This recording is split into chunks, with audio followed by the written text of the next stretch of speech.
அனைவருக்கும் வணக்கம். துலாம் ராசி நண்பர்களே, இந்த பதிவில் என்ன தகவல் பார்க்க போகின்றோம் என்றால், நமது துலாம் ராசி நண்பர்களுக்கு சித்திரை மாதம் ராசி பலன் எப்படி இருக்கும் என்பதை பார்ப்போம். துலாம் ராசி என்பது கால புருஷ தத்துவப்படி 7ஆம் ராசி ஆகும். மேலும் துலாம் ராசியுடன் 3 நட்சத்திரங்கள் கொண்ட 9 பாதத்து நண்பர்களுள் அடங்குவீர்கள். துலாம் ராசி சர ராசி மற்றும் காற்று தத்துவ ராசி ஆகும். மேலும் சுவாதி நட்சத்திரம் 1 முதல் 4 பாதங்கள் வரை, விசாகம் 1 முதல் 3 பாதங்கள் வரை, சித்திரை 3 முதல் 4 பாதங்கள் வரை துலாம் ராசியுடன் உள் அடங்குவீர்கள். துலாம் ராசி அதிபதி சுக்கிர பகவான் என்பதால் நமது துலாம் ராசி நண்பர்கள் வேண்டி வணங்க வேண்டிய கடவுள் விஷ்ணு பெருமான் மற்றும் லட்சுமி தேவி தாயார். உங்களால் முடியும் என்றால் ஒவ்வொரு வார சனிக்கிழமை உங்கள் வீட்டின் அருகில் இருக்கின்ற விஷ்ணு பெருமான் மற்றும் லட்சுமி தேவி தாயார் கோவிலுக்கு சென்று கடவுள் வழிபாடு செய்து விட்டு வாருங்கள். அப்படி செய்தால் உங்களுக்கு வரவிருக்கும் பிரச்சனைகளில் இருந்து உங்களை நீங்கள் காப்பாற்றிக் கொள்ள முடியும். தற்பொழுது ராகு பகவான் உங்களது 6ஆம் வீடான ருணரோக சத்ருஸ்தானத்தில் அமர்ந்து உள்ளார். 6வது வீட்டில் ராகு உங்களுக்கு உலக இன்பங்கள் மற்றும் ஆடம்பரங்களின் நன்மைகளை அனுபவிக்க ஏராளமான வாய்ப்புகளை வழங்குவார். இதன் விளைவாக நீங்கள் ஒரு உண்மையான சண்டை உணர்வைப் பெறுவீர்கள். இது பல சவால்களில் வெற்றி பெற உதவுகிறது. இதன் விளைவாக நீங்கள் நம்ப முடியாத அளவிற்கு தைரியமாக ஆகிறீர்கள். நீங்கள் அனைத்து சவாலான சூழ்நிலைகளையும் நேருக்கு நேர் சமாளித்து வெற்றி பெறுவீர்கள். 6ஆம் வீட்டில் உள்ள ராகு உங்களுக்கு உண்மையான சண்டை மனப்பான்மையை ஆசீர்வதித்து பல போட்டிகளில் வெற்றி பெறச் செய்கிறார். இந்த வேலை வாய்ப்பு சிறிதளவு முயற்சியில் கூட வெற்றிகளைப் பெறுகிறது. 6வது வீடு உங்கள் வாழ்க்கையை பாதிக்கக்கூடிய கடன்கள் மற்றும் நோய்களுடன் தொடர்புடையது. இது உங்கள் எதிரிகளுடனும் அவர்களால் ஏற்படக்கூடிய பிரச்சனைகளுடனும் இணைக்கப்பட்டுள்ளது. இந்த வீடு நீங்கள் ஈடுபடக்கூடிய வழக்கு மற்றும் சட்ட நடவடிக்கைகள் மற்றும் தொடர்புடைய விளைவுகளையும் சித்தரிக்கிறது மற்றும் நீங்கள் பெறக்கூடிய சம்பளம் மற்றும் சலுகைகள் பற்றிய துப்பு கொடுக்கிறது. இந்த வீட்டில் உள்ள ராகு உங்களை நோய்களில் இருந்து விலக்கி நல்ல ஆரோக்கியத்துடன் அருள்பாலிக்கிறார். நீங்கள் நோய்வாய்ப்பட்டால் நீங்கள் விரைவில் குணமடைவீர்கள். ஆனால் ஆரம்பத்திலிருந்தே சரியான சிகிச்சையை மேற்கொள்ள மறக்காதீர்கள். பொதுவாக உங்கள் அணுகுமுறையில் பொறுமையாகவும் அமைதியாகவும் இருங்கள். இது சிக்கலை முன்கூட்டியே தீர்க்க உதவும். நீங்கள் வேலைகளை விரும்புவீர்கள் மற்றும் வணிகம் செய்வதைத் தவிர்க்கலாம் என்றும் இந்த வேலைவாய்ப்பு அறிவுறுத்துகிறது. வேலையில் உங்கள் ஆர்வமும் வேலையில் நல்ல வாய்ப்புகளுடன் ஒத்திசைவாக இருக்கும். வணிகம் எப்போதும் 2ஆம் நிலை தேர்வாகவே இருக்கும். இந்த வீட்டில் உள்ள ராகு உங்களை மிகவும் தைரியமாக அனைத்து பாதகமான சூழ்நிலைகளையும் அதிக கவலையின்றி எதிர்கொள்ளவும் சிறந்த வண்ணங்களுடன் வெளிவரவும் செய்கிறார். உங்கள் வாழ்க்கையின் எந்தப் பகுதியிலும் உங்கள் செயல்பாடுகளை முன்னெடுத்துச் செல்வதை சவால்கள் தடுக்காது. நிதி விஷயங்களில் முறையற்ற திட்டமிடல் சில சமயங்களில் உங்களை ஒரு சங்கடமான சூழ்நிலையில் தள்ளலாம். உங்கள் முதலீடுகள் காரணமாக நீங்கள் நஷ்டத்தை சந்திக்க நேரிடும். இது உங்கள் நிதி நிலைக்கு ஒரு பாதிப்பை ஏற்படுத்துகிறது. லாபகரமாகத் தோன்றும் முதலீட்டு விருப்பங்கள் உங்களைப் புறக்கணிக்கலாம். சுக்கிர பகவான் உங்களது ராசி மற்றும் 8ஆம் வீட்டின் அதிபதி ஆவார். தற்பொழுது சுக்கிர பகவான் உங்களது 6ஆம் வீடான ருணரோக சத்ருஸ்தானத்தில் அமர்ந்து உள்ளார். 6வது வீட்டில் உள்ள சுக்கிரன் உங்களை மற்றவர்களுக்கு சேவை செய்வதில் திசை திருப்புகிறார்.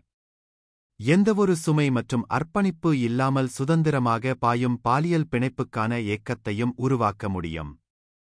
சுக்கிரன் 6ஆம் வீட்டில் இருப்பது நல்ல நோய் எதிர்ப்பு சக்தியை அளித்து செல்வத்தை குவிக்கும். இந்த நிலையில் சுக்கிரனுடன் ஹர்ஷ யோகம் உருவாகலாம். இது உங்களை பணக்காரர், செழிப்பு, அறிவாற்றல் மற்றும் பேரின்பமாக ஆக்குகிறது. 6ஆம் வீட்டில் உள்ள சுக்கிரன் உங்களை மற்றவர்களுக்கு சேவை செய்வதில் திசை திருப்புகிறார். உங்கள் செயல்கள் மற்றவர்களுக்கு எவ்வாறு பயனளிக்கும் என்பதை நீங்கள் எப்போதும் சிந்திப்பீர்கள். நீங்கள் அனாதை இல்லங்களில் உதவலாம், தெரு நாய்களுக்கு அடைக்கலம் கொடுக்கலாம், முதியோர் இல்லங்களைப் பராமரிக்கலாம் அல்லது கால்நடை மருத்துவர், செவிலியர், மருத்துவராகலாம், அரசியல்வாதியுடன் பணிபுரியலாம் அல்லது தேசத்திற்குச் சேவை செய்யலாம். 6வது வீடு வழக்கு, குற்றச்சாட்டுகள் மற்றும் தகராறுகளையும் குறிக்கிறது. எனவே சுக்கிரனின் இடம் திருமணம் மற்றும் பிற கூட்டாண்மைகள் தொடர்பாக நிறைய எதிர்ப்புகளையும் வாதங்களையும் எதிர்கொள்ள வைக்கும். சுக்கிரன் இந்த நிலையில் விவாகரத்தையும் குறிக்கலாம், ஏனெனில் 6ஆம் வீடு காதல் மற்றும் உறவை முறிப்பதைக் குறிக்கிறது. நீங்கள் திருமணத்தில் சர்ச்சைகளைச் சந்தித்து விவாகரத்தில் முடியும். சுக்கிரனுடன் கிரகங்களின் தொடர்பைப் பொறுத்து கருவுறுதல் இழப்பு மற்றும் விந்தணு எண்ணிக்கை இழப்பு ஆகியவை இருக்கலாம். தாம்பத்தியத்தில் மட்டுமின்றி உங்கள் பணியிடத்திலும் மோதல்களை காணலாம். உங்கள் வீட்டு உதவியாளர்களைப் போல உங்களுக்கு சேவை செய்பவர்கள் மற்றும் உங்களை கவனித்துக் கொள்பவர்கள் மீது உங்களுக்கு அதிக மரியாதை இருக்கும். 6ஆம் வீட்டில் உள்ள சுக்கிரன் உங்கள் வாழ்க்கையில் அன்பு மற்றும் பாசத்தின் அம்சத்தை மறுக்கிறது, ஆனால் இது ஒரு நல்ல நோக்கத்திற்காக வேலை செய்வது, நல்ல செயல்களை ஊக்குவிப்பது மற்றும் தேவைப்படுபவர்களுக்கு சுயநல நோக்கமின்றி உதவுவது போன்ற பல்வேறு வடிவங்களில் மகிழ்ச்சியை அளிக்கிறது. 6ஆம் வீடு உங்கள் எதிரிகளை முழு பலத்துடன் எதிர்கொள்ளும் போர்க்களம். ஆனால் இது உங்கள் உள் மற்றும் வெளிப்புற பிரச்சினைகளை தீர்க்கும் ஒரு வீடு. வீனஸ் கவர்ச்சி, ஆடம்பர மற்றும் வெளிச்சம் பற்றியது, எனவே நல்ல இடத்தில் இருக்கும் சுக்கிரன் உங்களுக்கு பெயர் மற்றும் புகழுடன் அனைத்து வகையான ஆடம்பரங்களையும் தர முடியும். உங்கள் எதிரிகளை அழித்து வெற்றி பெறலாம். சூரிய பகவான் உங்களது 11ஆம் வீடான லாபஸ்தானத்தின் அதிபதி ஆவார். தற்பொழுது சூரிய பகவான் உங்களது 7ஆம் வீடான மனைவி மற்றும் களஸ்திரஸ்தானத்தில் அமர்ந்து உள்ளார். 7வது வீட்டில் சூரியன் பிறர் மீது உங்களுக்கு அரச அதிகாரத்தை தருகிறார். உங்கள் ஈகோ மற்றவர்கள் எந்த முடிவையும் எடுக்க அனுமதிக்காது என்பதால் நீங்கள் கூட்டாண்மை வியாபாரத்தில் ஈடுபட வேண்டாம். 7ஆம் வீட்டில் சூரியன் உங்களுக்கு ஒரு அரசனின் அதிகாரத்தை தருவார், குறிப்பாக உங்களை விட அந்தஸ்தில் குறைந்தவர்களில். மரியாதையைப் பெற உங்கள் அதிகாரத்தை மற்றவர்கள் மீது திணிக்க முயற்சிப்பீர்கள். கூட்டுத் தொழிலில் ஈடுபடாமல் இருப்பது நல்லது, உங்கள் ஈகோ கூட்டாளிகளை முடிவெடுக்க அனுமதிக்காது. உறவில் அன்பு மற்றும் கவனத்திற்கான உங்கள் தேடல் திருப்தி அடையாத வரை நீங்கள் பார்த்துக் கொண்டே இருப்பீர்கள். இந்த வீட்டில் உங்களுக்கு வேறு பலங்கள் இருந்தால், எல்லோருடனும் சமமாக ஒத்துழைப்பதன் மூலம் நீங்கள் மெதுவாகவும் சீராகவும் தலைமைப் பதவியை எடுப்பீர்கள். மற்றவர்களுடன் உங்கள் தடைகளை குறைத்து நட்புடன் வளர்வீர்கள். சூரியன் உயிர் சக்தியாகவும் சுறுசுறுப்பாகவும் இருப்பதால் 7ஆம் வீட்டின் இயற்கை ராசியில் பலவீனமடைகிறார். சூரியன் அதன் சக்தியை இழக்கிறது மற்றும் அதன் ராஜ்யம் பூதங்களால் கட்டுப்படுத்தப்படுகிறது. சூரியன் உங்கள் அகங்காரமும் பெருமையும் ஆவார். அது 7ஆம் வீட்டிற்கு வரும்போது உங்கள் சேவைகளுக்காக மக்கள் உங்களை மதிக்க மாட்டார்கள், உங்கள் சுயமரியாதைக்கு களங்கம் ஏற்படும். உங்கள் சுயமரியாதையும் நம்பிக்கையும் மோசமாக பாதிக்கப்படும், ஏனென்றால் உங்களை மதிக்காத, உங்களை அவமதிக்கும் மற்றும் உங்கள் அதிகாரத்தை கேள்வி கேட்காத நபர்களுடன் நீங்கள் ஓடப் போகிறீர்கள். இந்த வீட்டில் சூரியன் உங்களை ஒரு நல்ல மேலாளராக மாற்றுவார், அவர் மக்களை வேலை செய்ய வைக்கிறார். பராக் ஒபாமாவுக்கு 7ஆம் வீட்டில் சூரியன் இருப்பது போல் எதிரிகள் மத்தியிலும் எப்படியாவது தைரியம் வந்து அவர்களின் ஒப்புதலைப் பெறுவீர்கள். இந்த நிலை உங்களை ஒரு கண்ணியமான வழக்கறிஞர், நீதிபதி, அரசியல்வாதி, நடிகர், கலைஞர் அல்லது தொழிலதிபர் ஆக்க முடியும். 7ஆம் வீட்டில் சூரியன் ஒரு ஏழையை அரசனாக்க முடியும். 7வது வீட்டில் சூரியன் உங்களுக்கு அபரிமிதமான ஆற்றலைத் தருவார், ஆனால் உங்கள் கனவுகளை நனவாக்க உங்கள் துணையின் ஆதரவு உங்களுக்குத் தேவைப்படும். தொழில் ரீதியாகவும் தனிப்பட்ட முறையிலும் வெற்றிகரமான வாழ்க்கையை உருவாக்கும் அன்பும் ஆதரவும் உங்களுக்கு வலுவான தேவையாக இருக்கும். உங்கள் உறவை ஒரு அற்புதமான பயணமாக மாற்றுவதற்கு நீங்கள் நிறைய ஆற்றலையும் ஆதரவையும் முதலீடு செய்வீர்கள், மேலும் 7ஆம் வீட்டில் சூரியன் செல்வந்த மனைவியைப் பெறுவதற்கு ஒரு அற்புதமான இடமாகும். இந்த நிலை திருமணத்திற்குப் பிறகு உங்களை பணக்காரராக்கும். உங்கள் வாழ்க்கையில் ஏராளமான மக்களிடம் இருந்து நல்ல அளவு மரியாதையையும் மதிப்பையும் பெறுவீர்கள்.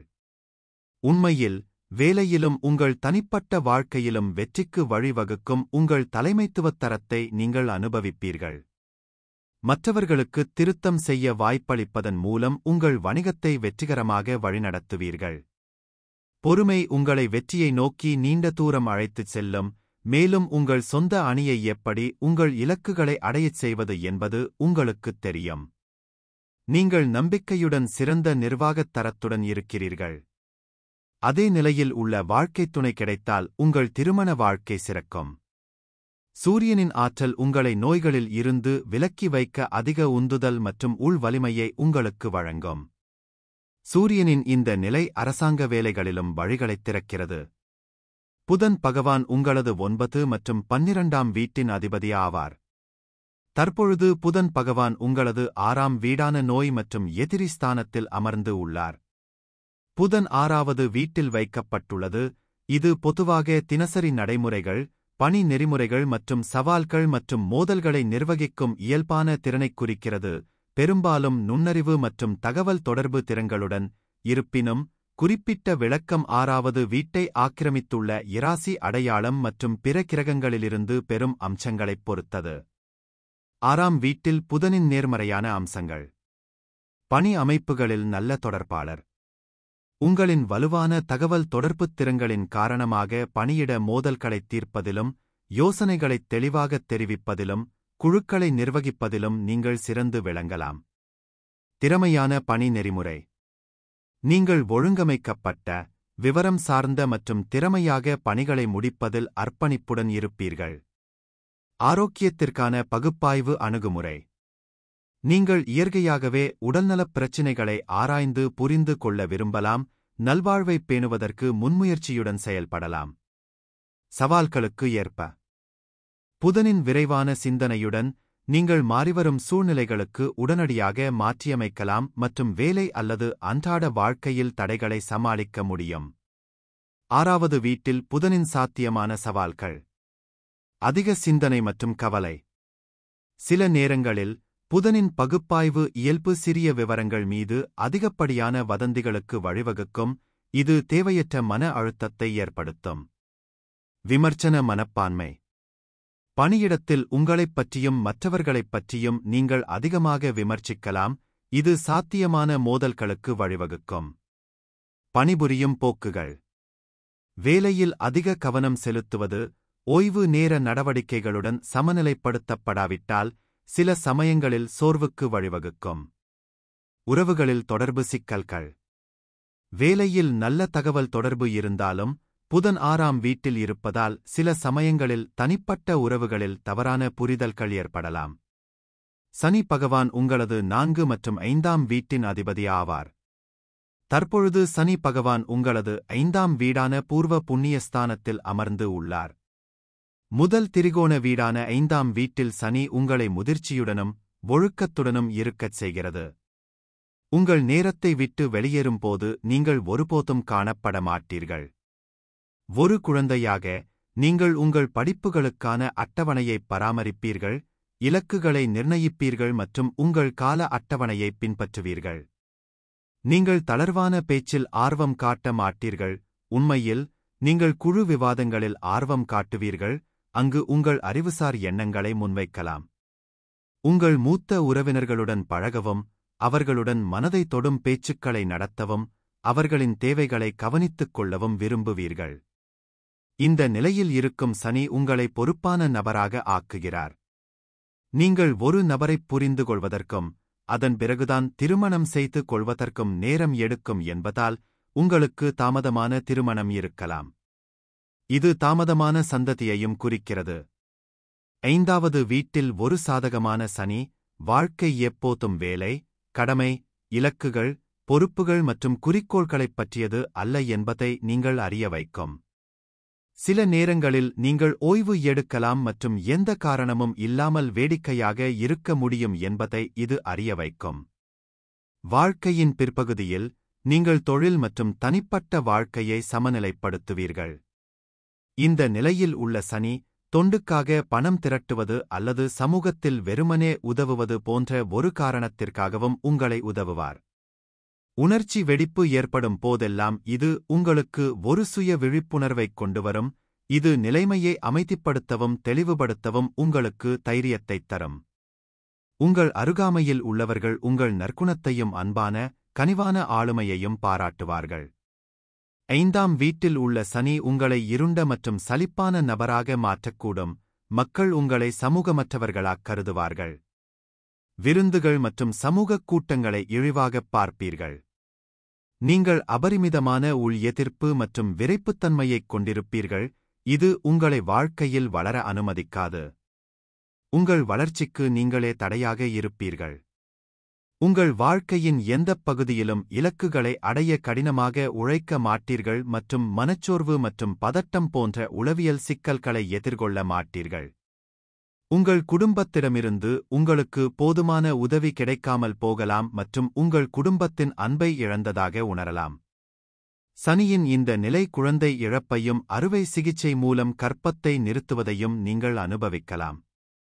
பெற்றோருடன் கருத்து மோதல்கள் ஏற்படும். பெற்றோர்கள் உங்கள் கல்வியை புறக்கணிக்கலாம் மற்றும் நீங்கள் பட்டப்படிப்பை சரியான நேரத்தில் முடிக்க முடியாமல் போகலாம். உங்களிடம் ஒழுக்கம் இருக்காது மற்றும் உங்கள் வேலையை சரியான நேரத்தில் வழங்க மாட்டீர்கள். இந்த நிலையில் உள்ள சனி செரிமான திரவங்களின் சுரப்பை மெதுவாக்கலாம் மற்றும் உங்களுக்கு சிறுநீர் மற்றும் மலச்சிக்கல் துன்பங்களை ஏற்படுத்தும். குரு பகவான் உங்களது 3 மற்றும் 6ஆம் வீட்டின் அதிபதி ஆவார். தற்பொழுது குரு பகவான் உங்களது 8ஆம் வீடான ஆயுள் ஸ்தானம், கடன் ஸ்தானம் மற்றும் வம்பு வழக்கு ஸ்தானத்தில் அமர்ந்து உள்ளார். 8ஆம் வீட்டில் உள்ள வியாழன் உங்களுக்கு திடீர் செல்வத்தைப் பெற்றுத் தருகிறார், மேலும் இரகசியமான செயல்களில் உங்களை ஈடுபடுத்துகிறார். இது மாய ஆய்வுகளில் ஆழ்ந்த ஆய்வுக்கு உங்களை ஊக்குவிக்கிறது மற்றும் அதில் நிபுணத்துவம் பெறுகிறது. 8வது வீடு உங்களை ஆச்சரியப்படுத்தும் வாழ்க்கையில் திடீர் நிகழ்வுகளுடன் தொடர்புடையது. உங்கள் மீது பெரும் தாக்கத்தை ஏற்படுத்தும் சில நிகழ்வுகளால் உங்கள் வாழ்க்கையில் சில திடீர் மாற்றங்களை நீங்கள் காணலாம். மாற்றத்திற்குப் பிறகு நீங்கள் மேம்பட்ட, நிலையான மற்றும் அமைதியான நபராக இருப்பீர்கள். நீங்கள் நீண்ட மற்றும் மகிழ்ச்சியான வாழ்க்கையுடன் ஆசீர்வதிக்கப்படலாம். இங்குள்ள வியாழன் உங்களுக்கு பாலியல் இன்பத்திற்கான வலுவான தூண்டுதலை அளிக்கிறது மற்றும் உங்கள் சிறந்த பாதையை நோக்கி ஒரு ஈர்ப்பை உருவாக்குகிறது. நீங்கள் அடிக்கடி படுக்கையில் மகிழ்ச்சியின் நெருக்கமான தருணங்களில் இருப்பீர்கள், சில சமயங்களில் திடீர் பரிமாற்றங்களும் சாத்தியமாகும். இங்குள்ள வியாழன் உங்களை உங்கள் துணையுடன் மிகவும் நெருக்கமாக்குகிறது, நீங்கள் உங்கள் கூட்டாளருக்கு மிகவும் நேர்மையாகவும் விசுவாசமாகவும் இருப்பீர்கள் மற்றும் வலுவான பிணைப்பைப் பகிர்ந்து கொள்வீர்கள். ஒருவருக்கொருவர் தரமான நேரம், பயணங்கள் மற்றும் நல்ல புரிதல் ஆகியவை உங்களை நெருக்கமாக்கும். இந்த வீட்டில் வியாழன் அமைவதால் உங்கள் மனைவி அல்லது உங்கள் மாமியார் மூலம் செல்வத்தில் அபரிமிதமான ஆதாயங்களைப் பெறலாம். உங்கள் மனைவி உங்களை நிதி ரீதியாக சவாலான சூழ்நிலைகளில் இருந்து காப்பாற்றலாம். பரம்பரை மூலம் செல்வ வளமும் கூடும். நீங்கள் ஆன்மீக ரீதியில் சுறுசுறுப்பாக இருப்பீர்கள், எந்த தவறும் செய்யாமல் நேரான வாழ்க்கையை பின்பற்றுவீர்கள். வாழ்க்கையின் ஆழமான அர்த்தத்தையும் தெய்வீகத்துடனான உங்கள் தொடர்பின் இரகசியங்களையும் ஆராய்வது உங்களுக்கு மிகவும் ஆர்வமாக இருக்கும். உங்களுக்கு விருப்பமான தொடர்புடைய பாடங்களில் ஆழ்ந்த படிப்பை மேற்கொள்ளலாம். இங்கே வியாழன் உங்களை இரகசியங்கள் மற்றும் மர்மமான விஷயங்களை நோக்கி ஈர்க்கும். 8வது வீட்டில் வியாழனின் செல்வாக்கின் கீழ் நீங்கள் இரகசியங்களை வைத்திருப்பதில் மிகவும் நல்லவராக இருக்கலாம். உங்களுக்கு நெருக்கமானவர்கள் உங்களை நம்புவார்கள் மற்றும் அவர்களின் இரகசியங்களை உங்களுடன் பகிர்ந்து கொள்வார்கள். உளவுத்துறை அல்லது இரகசியம் தொடர்பான தொழிலை நீங்கள் மேற்கொள்ளலாம். செவ்வாய் பகவான் உங்களது 2 மற்றும் 7ஆம் வீட்டின் அதிபதி ஆவார். தற்பொழுது செவ்வாய் பகவான் உங்களது 9ஆம் வீடான தந்தை மற்றும் பாக்கிய ஸ்தானத்தில் அமர்ந்து உள்ளார். 9ஆம் வீட்டில் உள்ள செவ்வாய் உங்களை மதம் மற்றும் சமூக நெறிமுறைகள் பற்றிய உங்கள் சொந்த புரிதலை ஆராயவும் வரவும் செய்யும். தங்கள் சொந்த மத மற்றும் சமூக வழிபாட்டு முறைகளை உருவாக்கிய பல குருக்கள் இந்த நிலையில் செவ்வாய் கிரகத்தை பெற்றுள்ளனர். 9ஆம் வீட்டில் நேர்மறை செவ்வாய் மக்களை ஈர்க்கும் காந்த சக்தியுடன் உங்களை ஆசீர்வதிக்கிறார். இந்த நிலையில் உள்ள செவ்வாய் குரு மங்கள யோகத்தை உருவாக்கி உங்களை மிகவும் செல்வந்தராகவும் செழிப்பாகவும் மாற்றும். 9ஆம் வீடு தர்மகோணாவின் வீடு. இது பெரும்பாலான வீடுகளின் அம்சங்களைத் திறக்கும். இது உயர்ந்த சாரம், உயர்கல்வி, யாத்திரை, தந்தை மற்றும் குருவின் போதனைகளின் வீடு. 9ஆம் வீட்டில் உள்ள செவ்வாய் சமூக மற்றும் மத விதிகளை மீறச் செய்வார். மதம் மற்றும் சமூக நெறிமுறைகள் பற்றிய உங்கள் சொந்த புரிதலை நீங்கள் ஆராய்ந்து அடையச் செய்யும். தங்களுக்குரிய சமய மற்றும் சமூக வழிபாட்டு முறைகளை உருவாக்கிய பல குருக்கள் இந்த நிலையில் செவ்வாயை பெற்றுள்ளனர். செவ்வாய் 9வது வீட்டில் நன்றாக இருந்தால் நீங்கள் உலகளவில் பிரபலமான ஆன்மீக மற்றும் மதத் தலைவராக மாறுவீர்கள். அவருக்கு ஏராளமான பின்பற்றுபவர்கள் இருப்பார்கள். நல்ல நிலையில் இல்லை என்றால் நீங்கள் மக்களை கையாண்டு பணம் சம்பாதிப்பீர்கள். இந்த நிலை உங்களை ஒத்த எண்ணம் கொண்ட குருக்கள் மற்றும் ஆசிரியர்களுடன் வசதியாக இருக்கும். இருப்பினும் இந்த நிலை உங்களுக்கும் உங்கள் தந்தைக்கும் இடையே ஒரு பிரிவை உருவாக்கும். நீங்கள் ஒரு உறைவிடப் பள்ளியில் படிக்கலாம் அல்லது உங்கள் தந்தை வணிக பயணங்களில் பிஸியாக இருக்கலாம் மற்றும் உங்களுக்காக நேரத்தை ஒதுக்காமல் இருக்கலாம். மேலும் இந்த நிலை நன்றாக இருந்தால் உங்கள் தந்தையை ஒரு உயர் அரசாங்க பதவியில் வைக்கலாம் அல்லது அவர் ஒரு பொறியாளராக இருக்கலாம் அல்லது பொதுத்துறையில் இருக்கலாம். தற்பொழுது கேது பகவான் உங்களது 12ஆம் வீடான விரயஸ்தானத்தில் அமர்ந்து உள்ளார். 12வது வீட்டில் உள்ள கேது உங்களை உள்ளுணர்வு சக்திகளால் ஆசீர்வதிப்பார், அறிவு மற்றும் ஞானத்தை நோக்கி உங்களை வழிநடத்துகிறார், உங்களை அடக்கமாக ஆக்குகிறார் மற்றும் பொருள்சார் இன்பங்களிலிருந்து உங்களைப் பிரிக்கும் சூழ்நிலைகளை உருவாக்குகிறார். 12வது வீட்டில் ஒரு நேர்மறையான கேது உங்களை ஆன்மீக செயல்களில் சாய்த்து உங்கள் ஆன்மாவை தூய்மைப்படுத்துவார். 12ஆம் வீட்டில் உள்ள கேது உங்களுக்கு உள்ளுணர்வு சக்திகளுடன் ஆசீர்வதிக்கிறார். ஆழமாக மூழ்குவது அல்லது உண்மைகளை ஆராய்வது போன்ற செயல்களில் ஈடுபட விரும்புகிறீர்கள். விசாரணைகள், ஆராய்ச்சிகள் அல்லது சூழ்ச்சிகளை உள்ளடக்கிய ஒரு தொழிலைத் தேர்ந்தெடுக்க நீங்கள் தயாராக உள்ளீர்கள். இந்த வீட்டில் உள்ள கேது உங்களை அறிவையும் ஞானத்தையும் நோக்கித் தூண்டுகிறது, உங்களை அடக்கமாக ஆக்குகிறது மற்றும் உங்களைச் சுற்றியுள்ளவர்கள் உங்கள் அணுகுமுறையைப் போற்றுகிறார்கள். நீங்கள் பெறும் அபரிமிதமான அறிவு மற்றும் ஆன்மீக செயல்களுடனான தொடர்பால் நீங்கள் அறிவொளி பெறுகிறீர்கள். நீங்கள் விரும்பும் விஷயத்தில் ஆராய்ச்சி மேற்கொள்வதற்கும் நீங்கள் விரும்புகிறீர்கள். 12வது வீடு உங்கள் இரட்சிப்பை நோக்கிய பாதையின் அடிப்படையில் மிகவும் முக்கியமானது, இது வாழ்க்கையின் இறுதி உண்மையை நோக்கி உங்களை வழிநடத்துகிறது மற்றும் ஆன்மீகத்துடன் உங்கள் தொடர்புகளை முன்வைக்கிறது. உங்கள் கடந்தகால வாழ்க்கைச் செயல்கள், அப்போது நீங்கள் எப்படி இருந்தீர்கள், உங்கள் வாழ்க்கை எப்படி இருந்தது என்பதற்கான திறவுகோல் இந்த வீடுதான். வாழ்க்கையில் ஏற்படும் பல்வேறு இழப்புகளும் இந்த வீட்டில் பிரதிபலிக்கின்றன.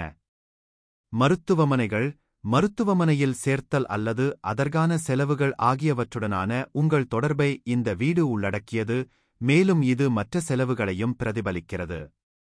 12ஆம் வீட்டில் உள்ள கேது உங்களைப் பொருள்சார்ந்த இன்பங்களிலிருந்தும் வாழ்க்கையின் சுகங்களிலிருந்தும் விலக்கி ஆன்மீகச் செயல்களில் உங்கள் கவனத்தைத் திருப்புவதற்கான சூழ்நிலைகளை உருவாக்குவார். வாழ்க்கையில் முக்தியை அடைவதை நோக்கி அது உங்களை ஈர்க்கிறது, சில சமயங்களில் இதுவே உங்களின் பிரதான இலக்காகிறது. இங்குள்ள கேது உங்களை முக்தியின் உத்வேகத்திலிருந்து விலக அனுமதிக்கவில்லை. இந்த பதிவை பார்த்தமைக்கு மிக்க நன்றி. வணக்கம்.